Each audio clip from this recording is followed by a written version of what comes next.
আস্তে আস্তে তোমাদের মনের মধ্যে ভক্তি সঞ্চয় হবে। বললেন সাধু সঙ্গ করলেই ভক্তি সঞ্চয় হয়।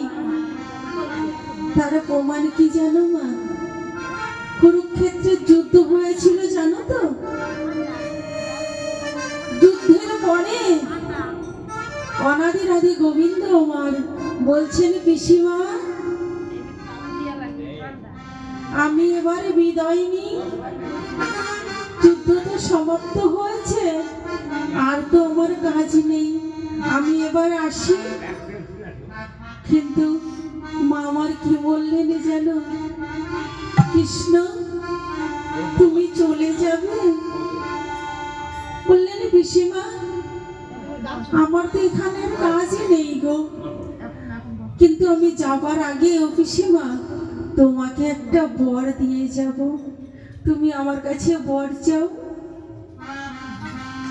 তা বললেন বর যদি দিতে হয় কৃষ্ণ, তাহলে তুমি আমার এমন একটা বর দাও। দেবে কি পিসিমা বলো, তুমি যা চাও আমি তাই দেব। বলছে তাহলে আমাকে বর দাও, এই পৃথিবীতে যত কষ্ট আছে সবই যেন আমার কাছে আসে। বললেন পিসিমা তুমি এই বর চাচ্ছ কেন? বলছেন কষ্টের দিনে আমার যখন কষ্ট ছিল তখন তো তুমি ছিলে, আজ আমার সুখের দিন এসেছে বলে তুমি আমায় ছেড়ে চলে যাচ্ছ। তাই কষ্টের দিনে সকলের আঙ্গিনায় আমার প্রভু বিরাজ করে গো, কিন্তু সুখের দিনে আমরা তো তাকে ডাকি না গো, তার জন্য তো সুখের দিনে আমাদের ঘরে আসে না। কৃষ্ণ এই কথা বলে পিসিমা থেকে বিদায় নিয়েছে গো। পিসিমার মনটা বড় দুঃখী হয়ে বসে আছে। 5টা ছেলে তো মা, 5টা ছেলে বসেছে গো সেবা করতে। তো মা আমার সেবার বস্তু নিয়ে এসেছে, যেই নিয়ে এসেছে তখন কি বলছে জানো? ভীম বলছে ও মা তুমি যে ওই বস্তুটা নিয়ে এসেছো আমাদের 5 জনের সেবা দেবে, কিন্তু মাগো ওটা আমার একারই লাগবে। মা রেগে গিয়ে কি বললো জানো? সারাদিন তো শুধু গাদা গাদা খাস, কাজের বেলায় লবঢঙ্কা, কোনো তো একটা ভালো কাজ করতে পারিস না, কিন্তু খাবার বেলায় গাদা গাদা লাগে। ও মা কেউ যদি খাবার খোটা দেয় গো, সে মা হোক আর যে হোক, যদি খাওয়ারই কথা বলে তার মনে কত দুঃখ লাগে। বললেন মা গো আমি শুধু খাই, আমি কি কিছুই করতে পারি না? তাহলে তুমি বলো আমি কি করলে তুমি বুঝবে যে আমি কিছু করতে পারি? বললেন আমি বুঝবো তুই যদি ওই কৃষ্ণকে আমার ঘরে ফিরিয়ে নিয়ে আসতে পারিস, তাহলে জানবো তুই এত খেয়েছিস তার বিনিময়ে একটা কাজ ভালো করেছিস। সঙ্গে সঙ্গে কি করলো জানো?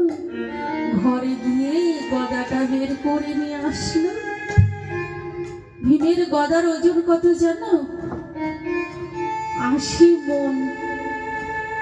সেই 80 মণ গদা উপরের দিকে ছুঁড়ে মারলো, আর সেই গদার নিচে দাঁড়িয়ে আছে। দাঁড়িয়ে বললেন কৃষ্ণ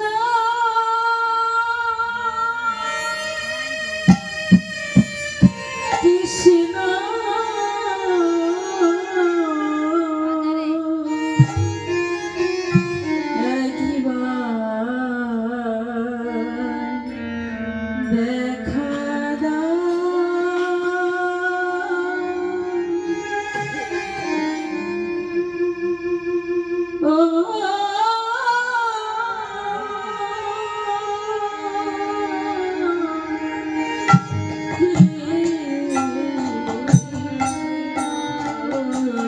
কৃষ্ণ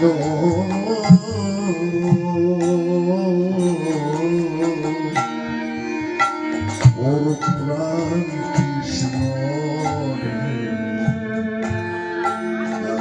তুমি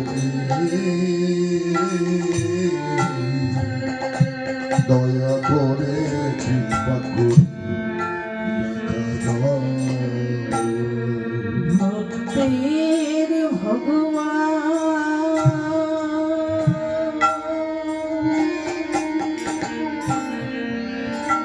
একবারে দেখা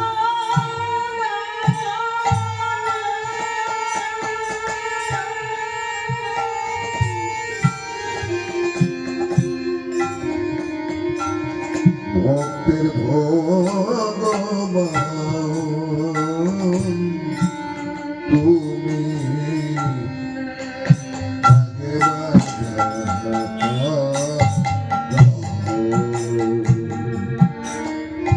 যেই না কুল প্রাণে দুটি বাহু তুলে কৃষ্ণ বলে ডেকেছে গো। প্রাণ কৃষ্ণ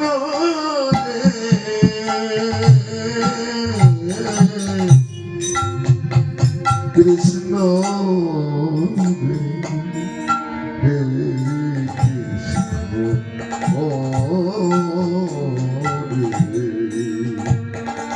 কৃষ্ণচন্দ্র তখন কেবল রাজভোগ নিয়ে বসেছে গো। বলছেন রুক্মিণী সত্যভামা আমার আর সেবা হলো না। বলছে কেন? বলছে দেখো আমার ভক্ত কেমন আকুল প্রাণে ডাকছে। ছুটে এসেছি গো, এসে সেই গদা ধরেছে আমার প্রভু। বললেন মাগো আমি বলে শুধু খাওয়াইটাই শিখেছি, দেখেছো মা আমার হৃদয়ে মাঝে কত ভক্তি আছে। আমি ভগবানকে ডেকে তোমার সম্মুখে নিয়ে এসেছি। এই ভক্তি যদি হৃদয়ে মাঝে থাকে গো, ভগবান তার অঙ্গিনায় সর্বদাই বিরাজ করে।